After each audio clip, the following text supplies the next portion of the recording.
वृंदावन यहाँ आया है।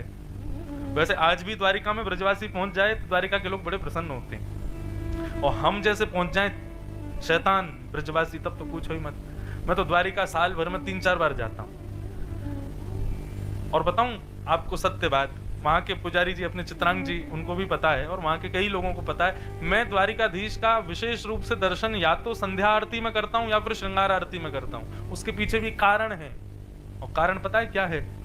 क्योंकि केवल संध्या और श्रृंगार आरती में ही द्वारिकाधीश वंशी धारण करते हैं, मुरली धारण करते हैं। बाकी के समय सब गुजरात के लोग वंशी दूर रखते हैं हमारे ठाकुर जी से। क्यों? कहीं वंशी देखेंगे तो कहीं ब्रज की याद नहीं आ जाए इनको, इसलिए हमारे ये विनोद की बात है। लेकिन उस समय ठाकुर जी मुरली मनोहर है, भले द्वारिकाधीश हैं, राजा अधिराज हैं, लेकिन हमारो लाला तो वंशी जब धारण करे ना तभी भाव आवे वाकु देखवे में। अच्छा, ब्रजभाषा आपको समझ में आएगी? मुझे तो हिंदी बोलने में डर लग रहा है, लेकिन ब्रजभाषा अगर बोलूं बीच बीच में तो समझ पाओगे ना।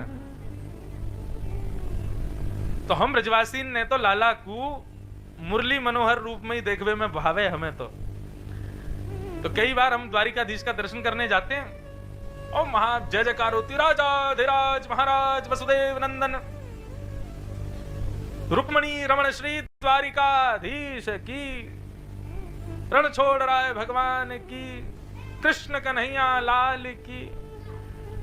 लेकिन हम ब्रजवासी बड़े चतुर हैं, मैं जब जब द्वारिका जाता हूं हम जोर से बोल देते हैं, बोल वृषभानु के जमाई की। वृषभानु जी कौन? श्री राधा रानी के पिताजी और उनके जमाई कौन? ठाकुर जी। तो अभी पिछली बार जब मैं गया था, ध्वजा का ही कार्यक्रम था, तो 56 भोग हमारे लाल जी मनोरथी थे, हमारे गिरधर लाल जी, उनकी तरफ से जब मनोरथ हुआ तो सब जय जयकार हुई। अंत में मैंने जोर से बोला, वृषभानु के जमाई की जय। तो चित्रांग जी बोले, नहीं ये नहीं बोल सकते आप, हमारी रुक्मणी जी रूठ जाएंगी, हमारी सब पटरानियां रूठ जाएंगी। मैंने कि सब रूठ जाएंगी लेकिन लाला तो खुश रह जाएगा।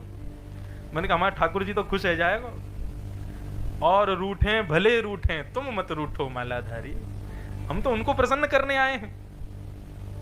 अब कोई वृषभानु के जमाई की जय द्वारिकाधीश में बोलते तो मैं सत्य बता रहा हूं, द्वारिकाधीश आंख मूंद के बैठे रहते हैं पूरे दिन। लेकिन यदि कोई वृषभानु के जमाई की जय बोलते जोर से तो द्वारिकाधीश की भी आंखें खुल जाती होंगी, बोले कौन आया भैया, धीरे बोलो, रुक्मणी सुन लेगी पीछे। तो प्रसंग आता है कि सब द्वारिका के लोग गए कुरुक्षेत्र, उस कुरुक्षेत्र में हमारे सब ब्रजवासी भी गए थे। तो सब द्वारिका के लोगों ने मन बनाया, बोले कि अरे ब्रजवासी आए हैं, हमारे ठाकुर जी के सब प्रिय ब्रजवासी आए, चलो दर्शन करके आते हैं। सब दर्शन कर रहे थे, ये नंद बाबा हैं, यशोदा जी हैं, रोहिणी जी हैं, ये है, सबके दर्शन हो रहे थे। लेकिन कृष्ण पटरानियों को एक प्रलोभन था, बोले राधा रानी आई, ये द्वारिकाधीश उनका बहुत स्मरण करते हैं, बहुत चिंतन करते हैं, देखो तो सही है राधा रानी है कौन? कृष्ण पटरानियां हैं, सबको अपने रूप का तो भाव है ही है कि हम बहुत त्रिलोकी सुंदरी हैं। सब अपने सौंदर्य का भाव लेकर के हमारी श्री जी को, हमारी श्यामा जी को देखने के लिए गए। अच्छा एक बात और बताऊं, गुजरात में वृंदावन रसामृत करा तो रहे हो आप, लेकिन ऐसा नहीं हो कहीं दो पक्ष बट जाएं, ये वृंदावन वाले और ये द्वारिका वाले। क्योंकि हमारे यहाँ तो श्यामा जू वही, हम तो ये तक कह देते हैं, हमारी माई श्यामा जू को राज, जाके अधीन सदा ही सांवरो, या ब्रज को सरताज।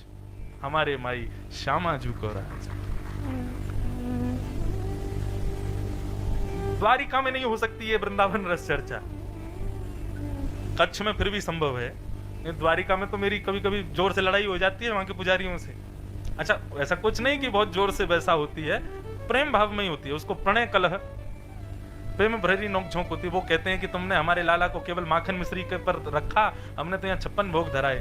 मैंने कहा ये भाव रखो कि हमने लाला तंदुरुस्त करके भेजा द्वारिका, माखन मिश्री खिला के बढ़िया भेजा, तभी लड़ पाया राक्षसों से। ऐसे चलती रहती है वहां। तो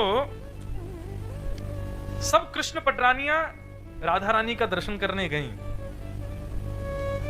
और जैसे ही शिविर में प्रवेश किया सबको अपने रूप का अभिमान कि हम बड़ी सुंदर हैं, त्रिलोकीनाथ द्वारिकाधीश हमारे पति परमेश्वर हैं, ये राधा रानी क्या बेके हमारे सामने, देखें तो सही।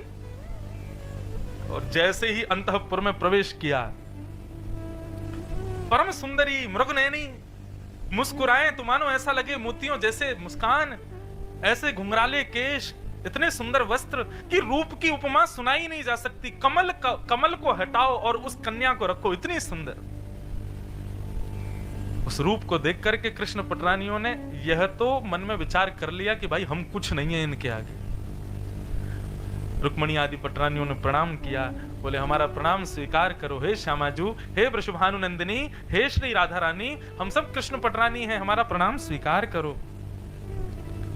उस युवती ने रुक्मणी जी को उठाया, बोले कि रुक्मणी जी मैं राधा रानी नहीं हूं, मैं उनकी दासी हूं, राधा रानी तो भीतर बैठी। रुक्मणी जी बोली सुनो, तुम लोगों में सामर्थ हो तो भीतर चलना, नहीं तो आधे यहीं से लौट जाओ। दासी को देख करके हमको मूर्छा हो रही है, भीतर जा पाएंगे हम? कहने का अभिप्राय यहाँ पर सौंदर्य के नापतोल का नहीं है। अभिमान शून्य जब तक नहीं होगे तब तक किशोरी जी को नहीं देख सकते। हमारे वृंदावन में श्याम सुंदर दिखते हैं, लेकिन किशोरी जी का दर्शन नहीं है, क्योंकि अभिमान युक्त होकर के हम जाते हैं। और यदि आप अभिमान विहीन होकर के चले गए ना, तो आपको वंशी पकड़े भी शायद ऐसा लगे किशोरी जी खड़ी हैं। श्याम सुंदर में श्यामाजू का दर्शन हो जाए।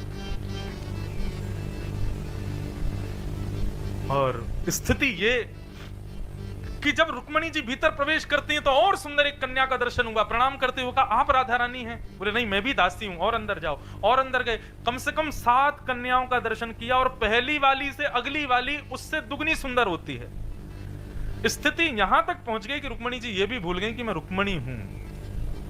जब इस परिणति में पहुंच गई तब भीतर प्रवेश किया। असंख्य सुंदरी नारियां चारों तरफ बैठी थीं, और मध्य में तप्त कांचन गौरांगी, बिल्कुल कंचन जैसा वर्ण, मानो जैसे चंद्रमा चमक रहा हो, चंद्रमा भी लज्जित हो जाए, ऐसी सुंदरता को बिखेर रही परम सुंदरी, परम सुकोमला कृष्ण उर्धारिणी श्री किशोरी जी बैठी हैं। रुक्मणी जी की स्थिति ये हुई कि किशोरी जी को देखते ही 3 दिन तक मूर्छित पड़ी रही वहीं। और जब होश आया, जैसे तैसे जल का छिड़काव करके रुक्मणी जी को होश आया, और रुक्मणी जी ने पीछे मुड़ करके देखा तो फिर से किशोरी जी को देख लिया, और फिर 3 दिन के लिए मूर्छित हो गए। तब चरण में प्रार्थना करते हुए अपनी चरण शरण रहने की आज्ञा मांगी।